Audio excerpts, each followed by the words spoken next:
এই অঘ্রাণ মাসে মোক্ষদা একাদশী ব্রত পালন ও শ্রবণ করলে সমস্ত পাপ বিনষ্ট হয়।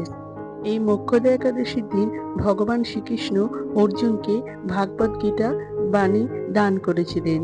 তাই এই মোক্ষদা একাদশীর দিনকে গীতা জয়ন্তী মহোৎসবও বলা হয়ে থাকে।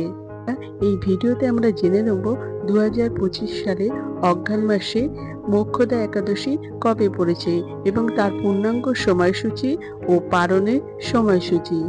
এই একাদশীর দিন কি কি বিধিনিষেধ আছে। বন্ধুরা, পরবর্তী আপডেট পেতে চ্যানেলটাকে সাবস্ক্রাইব করে দেবেন এবং লাইক শেয়ার করতে ভুলবেন না। এছাড়া কমেন্ট করে জানাতেও পারেন। 2025 সালে মোক্ষদা একাদশী পড়েছে ইংরেজি 1 ডিসেম্বর 2025 সাল, বাংলার 14ই অঘ্রাণ 1432 সাল সোমবার। মোক্ষদা একাদশী ব্রত মাহাত্ম্য খুবই গুরুত্বপূর্ণ। মনে করা হয় এই একাদশী পালন করলে জন্ম মৃত্যু পর্যন্ত পাপের ফল থেকে মুক্তি লাভ করা যায়। এই মোক্ষদা কথাটির অর্থ হলো মোক্ষ মানে মুক্তি আর দা মানে দানকারী।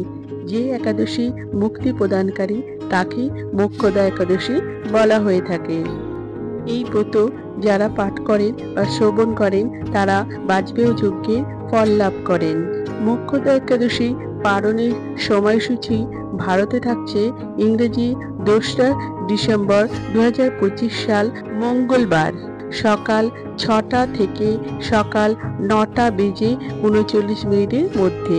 এর মধ্যে আপনারা পালন করতে পারেন। বাংলাদেশে পালনের সময়সূচি থাকছে ইংরেজি 2 ডিসেম্বর 2025 সাল মঙ্গলবার সকাল 6টা বেজে 24 মিনিট থেকে সকাল 9টা বেজে 59 মিনিটের মধ্যে। এর মধ্যে আপনারা পালন করতে পারেন। এই একাদশীর নিয়ম হলো একাদশীর আগের দিন বা পরের দিন নিরামিষ আহার গ্রহণ করতে হবে। একাদশী ব্রত পালন করলে আপনারা সাবুদানার খিচুড়ি, সাবুদানার পায়েস, আলু সিদ্ধ, সবজির তরকারি, মিষ্টি, দুধ, শরবত খেতে পারেন। অন্যান্য একাদশীর মতোই এই একাদশীতে পঞ্চরবিশস্য একদমই খাওয়া যাবে না। বন্ধুরা, এই ভিডিওটা নিশ্চয়ই আপনারা উপকৃত হতে পেরেছেন, তাহলে সবার কাছে শেয়ার করে দেবেন। জয় শ্রীকৃষ্ণ।